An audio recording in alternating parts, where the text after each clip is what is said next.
Clovis Ier, roi des Francs, est une figure emblématique de l'histoire de France.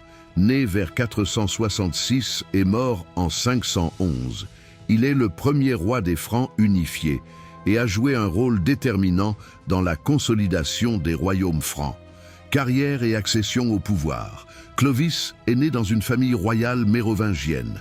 Il est devenu roi des Francs saliens après la mort de son père, Childéric Ier, vers 481. Il a rapidement poursuivi une politique d'expansion et de conquête, unifiant les différentes tribus franques. Clovis a su se faire respecter par ses contemporains grâce à sa force militaire, en menant plusieurs campagnes victorieuses contre d'autres tribus germaniques, notamment les Alamanes, les Wisigoths et les Burgondes. Période de règne. Le règne de Clovis s'étend de 481 à 511. Cette période est marquée par des conquêtes militaires, mais aussi par une période de stabilisation au sein des territoires conquis. Clovis est célèbre pour avoir réussi à unifier quasiment la totalité du territoire franc, créant ainsi les bases d'un royaume qui allait évoluer pour devenir la France. Apports au peuple. Clovis a introduit plusieurs réformes politiques et sociales. Il a été un précurseur du droit en adoptant le loi salique, un code qui régissait la vie des Francs et instaurant des normes juridiques qui ont influencé le droit médiéval. En outre, Clovis a favorisé le christianisme, se convertissant lui-même au catholicisme après avoir remporté la bataille de Tolbiac en 496.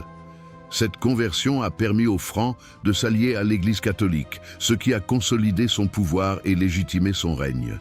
Il a également encouragé l'évangélisation des peuples conquis, facilitant ainsi l'intégration des différents groupes sous sa couronne. La bataille qui l'a rendu immortel. La bataille de Tolbiac en 496 est sans aucun doute sa victoire la plus fameuse. Alors qu'il était en guerre contre les Alamans, Clovis, confronté à une situation délicate, aurait promis de se convertir au christianisme s'il remportait la bataille.